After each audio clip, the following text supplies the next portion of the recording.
Hi everyone, welcome to this general spread. If I'm being quite frank with you, as of recording this, I've recorded 3 videos now and I've mentioned this 3 times. So I feel like a broken record. So if by chance you've seen the previous videos, then sorry for repeating myself so many times. But I have just gotten back in touch with this deck, the Rider-Waite deck, and it's been a while.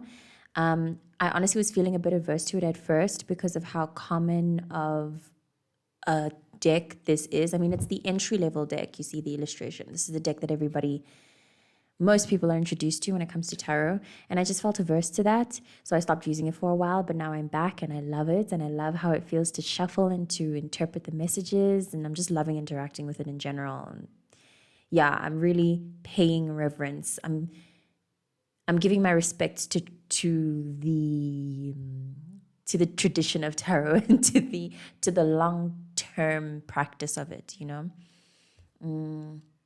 So yeah, I'm shuffling from pure excitement and from the excitement of having found something that I like. You know what I mean? No, exactly. This is it.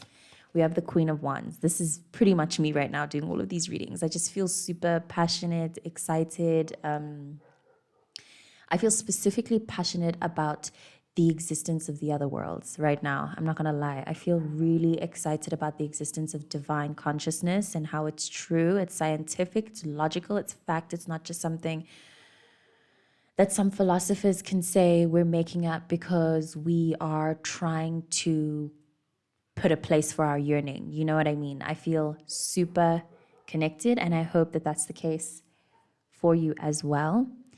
In my identification with this card and the Queen of Wands energy, the way I interpret it, I'm also receiving into little bits of advice like needing to grow a plant, needing to connect with feline animals, connect with cats, or maybe just with the imagery of it. Just looking at a graceful cat might help you connect, feel differently, get you excited, get you into this energy that I'm describing here, especially the black cat, right?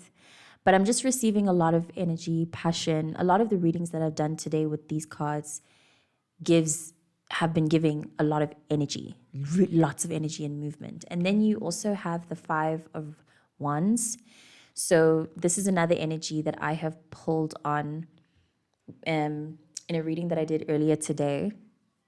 The presence of how much energy there is right now makes it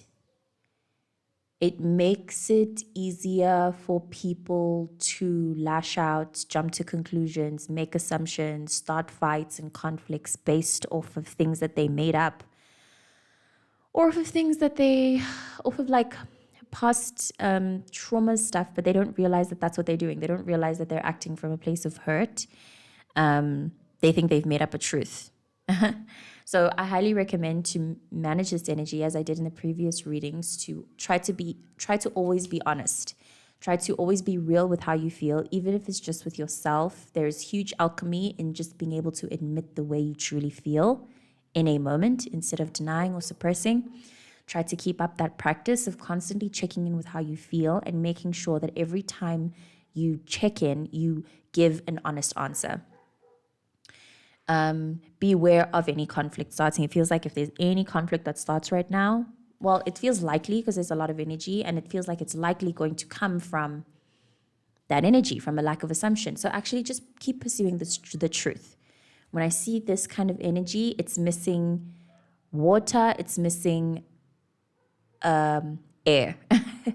It's missing emotions, it's missing like a reason. Yes, reason. We're missing emotion and we're missing reason. So take the time to slow down, feel through your things, reason through your things, try to stay calm. This is not calm energy. This is the exact opposite of calm energy. A lot of new things can come from this, a lot of creations and momentum can come from this, which is great, but a lot of conflict, really unnecessary conflict, and as a result, wasted energy and exhaustion can also come from this misused. I'm going to pull one more card.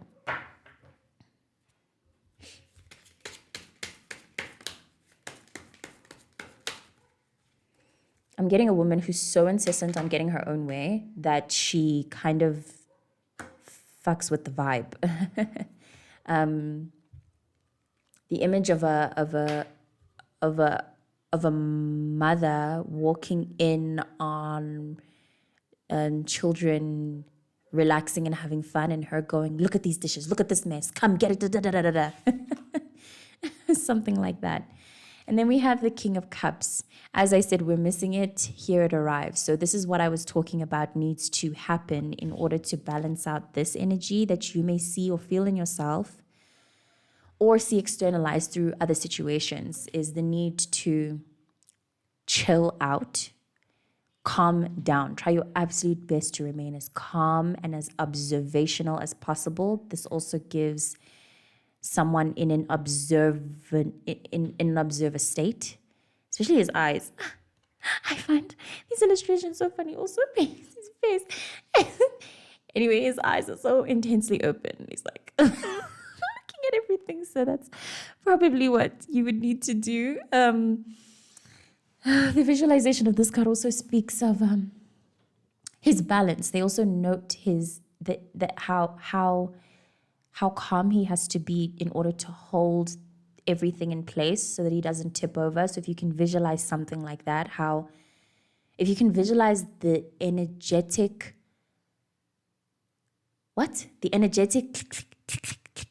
fixing, yes, the energetic fixing that you would have to do in order to stay calm, that's what it feels like needs to happen right now. And to make sure that you don't start unnecessary fights or get caught up in necessary fights.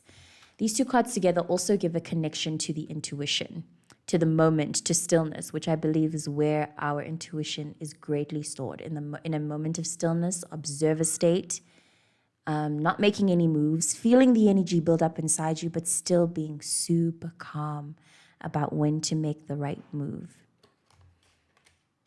Let's find one more card as to a way forward, maybe more signals on what this is about. The Eight of Swords and the Five of Swords. Yeah.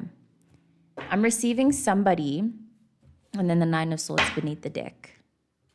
I'm receiving somebody who, from their past hurts, tends to think that people are out to get them, tends to think that people are distrusting, but you're setting yourself up. Like, you are in this position going, I can't trust anyone. Nobody's on my side. Nobody even wants to help me. I know if I try to ask for help from this person, they're going to say da-da-da-da-da, setting yourself up because you don't actually know. Yeah, I'm getting somebody who keeps saying, I know that if I do this, this is what's going to happen. But you don't actually know that that's going to happen. And I'm getting that there's a sense of like almost misplaced arrogance in you if you take on that energy with full force, you know? There's a gap. I'm receiving somebody who thinks they have the whole picture, but they don't. And they're going with the whole picture and they're making up narratives with the whole picture, specifically a whole picture being what you think someone's doing to you.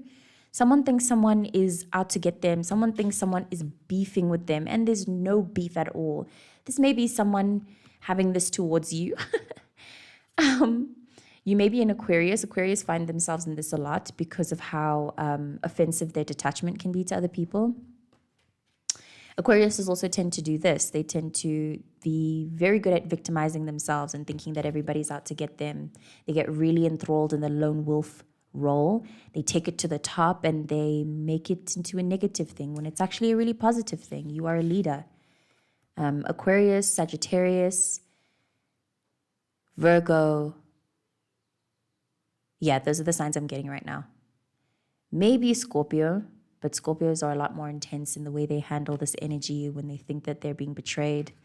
The victimization. Okay, so this is actually giving Scorpio too. So Scorpios, watch out for this habit. This is especially a thing that Scorpios do. Creating narratives, making themselves a victim. I'm a Scorpio, by the way. I'm a Scorpio stellium. Tropical Scorpio stellium. So I know this frequency very well. There's a lot. There's a lot. The most practical ways forward, I can say, please try your best to stop making assumptions about whether or not you can trust people, about what people have going on behind closed doors, and what that has to do with you. Please try to, as best as you can, to mind your own business and tend to the amount of energy that you have building up inside your body. Beware of feeling waves of frustration and emotion and things that seem to come out of nowhere. That's you doing some energetic processing. With the Nine of Swords beneath the deck, you are processing pain. This is subconscious behavior of painful processes. Somebody doing crazy things, feeling crazy things, going through some things internally because they're processing pain. But this is also these are also the cards of someone who's doing it well. They're processing this sense of self-victimization, guilt, or whatever, shame. They're doing it well. I've read on this before as well. Congratulations again and again. If this resonates with you, this is very noble work to reframe the way that you see the world in order to make your experience more kinder. You deserve a kinder experience. You don't need to be tied up in this mess. You don't need to be this. This does not need to be you. Something that I loved when I was reading the interpretation of the Eight of Swords, the description I loved that is pointed out is how loosely tied the ropes are around this person. Yeah, I just feel like that's important. And that's all I have for this reading. I hope I made you aware of any unaddressed pains within. There's always some. We are very multi-layered human beings. I know that this was helpful for me. And in all the readings that I do, this is a very reoccurring theme. To just stop crucifying yourself. Stop crucifying yourself. Yes, I actually have a reading titled that on YouTube if you're interested to unpack more about this energy. Yeah, this is a very big collective theme. So hopefully that was helpful. Thank you for watching. I'll see you in the next reading.